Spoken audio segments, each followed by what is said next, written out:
Hi friends, it's Olga. Welcome to BA Blog. Today I want to make for you a window into pre-sales so that you get a clear vision of what it is and how the BA role in pre-sales team differs from what the BA typically does in delivery.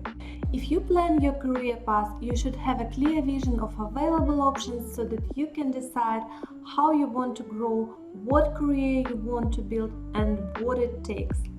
As of today, I have 9 years of experience as a BA in delivery and 1 as a BA in pre-sales. So I want to share with you my experience and my observations. Specifically, I want to highlight what are the particularities of pre-sales process, what are the BA activities and responsibilities in pre-sales team, what are the pros and cons of the BA role in pre-sale. So let's make a deep dive. Most of us are more or less familiar with what is going on in delivery. The client already signed the contract, there is a budget, project timelines, and at least the high-level scope. There is a vision of technology stack, infrastructure, and architecture, at least on a high level. The development team is formed within a short period of time and starts collaboration with the client, processes set up, and implementation. As a BA joining the development team, you are responsible for all set of activities related to requirements management, starting from inception, ending to archiving. I will not go into details as there is a separate video related to BA role in an agile team. Now this is totally different in pre-sales. So as a BA, you join the pre-sales team, which typically also include the solutions architect and the project manager. The pre-sales team is focused on opportunity pipeline. This is a long list of RFPs and RFIs from companies which not yet became the clients. In other words, they haven't yet signed the contract. The ultimate goal of the pre-sales team is to win the competition with other vendors, sign the deal with the client, and convert opportunity into a real project which will further go into delivery. As a BA in pre-sales, you have to quickly analyze provided information, compose the preliminary product backlog, and provide it to your team so that they can come up with the preliminary architecture, propose the technology stack, estimate the solution, compose the resource plan, align the delivery team composition, calculate the cost of implementation and the cost of ownership, pack it all in the deck, and pitch it to the client within 2 weeks. As you can see, this is a massive piece of work that should be done within a very limited period of time. Now, the biggest challenge is that the pre-sale team has no direct access to the client. Typically, you have only one opportunity to address open questions in Q&A form and only within a certain period of time aligned by the client. Also, the number of questions you can ask is limited. This is just a human nature. No one likes to go through tons of questions, especially when they come from different vendors. So the team should be very careful asking really valuable questions in clear form if they want to get any answers at all, and they would not be able to clarify these answers. You may ask how the team can define a scope, estimate it, and propose the preliminary solution within a limited time, having a lack of information. The instrument that enables the pre-sales team to get the work done is assumptions. I'm talking about all kinds of assumptions that help to cover potential risks, like scope assumptions, technical assumptions, cost assumptions, and general assumptions. Now, to produce correct assumptions that will make sense, the pre-sales team relies on its own experience or expertise and knowledge of professionals from relevant disciplines.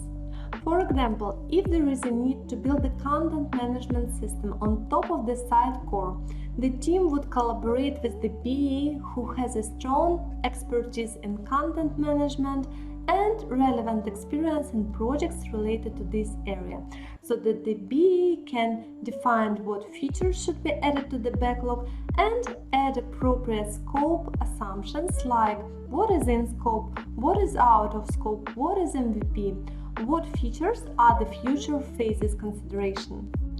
From the other hand, the team would collaborate with the system architect who has relevant experience with the platform and similar solutions so that he can provide precise estimates and correct technical assumptions like what features are covered out of the box, which require customization, what are the integration points, and etc. The system architect would also propose the preliminary solution.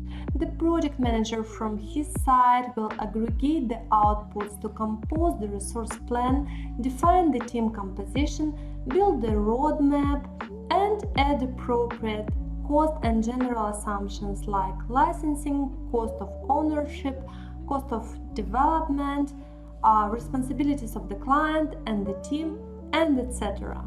So as you can see, this is intensive and close collaboration inside the pre-sales team to process the input materials and create the proposal within a short period of time.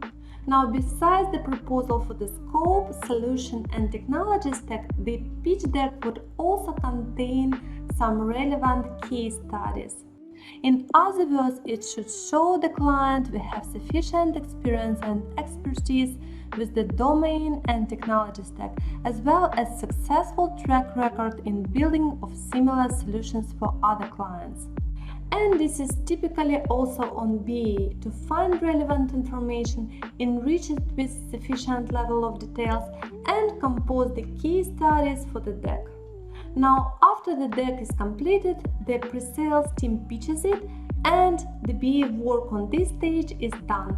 He or she switches to the new opportunity in the pipeline and the cycle repeats.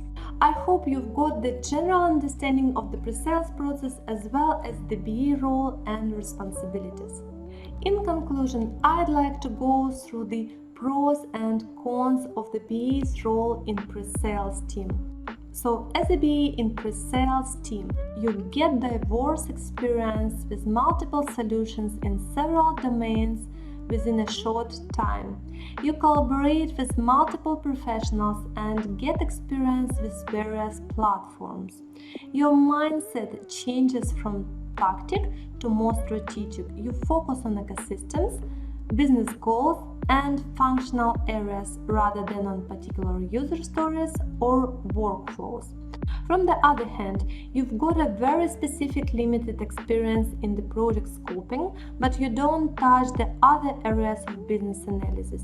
You always stay high level with the requirements. You don't participate in solution design and implementation. You don't build a long-term relationship with the customer.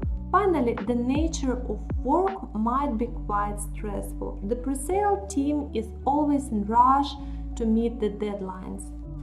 In my opinion, the best scenario is to start career in delivery, get experience with different areas of business analysis, deep knowledge of one or several domains, ideally get experience as a team lead, and only then switch to pre-sales. This is my scenario and my experience. Now let me know what you think. Do you think pre-sale is an option for you? Don't hesitate to share your thoughts and ask your questions if any. Thank you for your time and attention. I hope it was useful. Good luck and see you soon!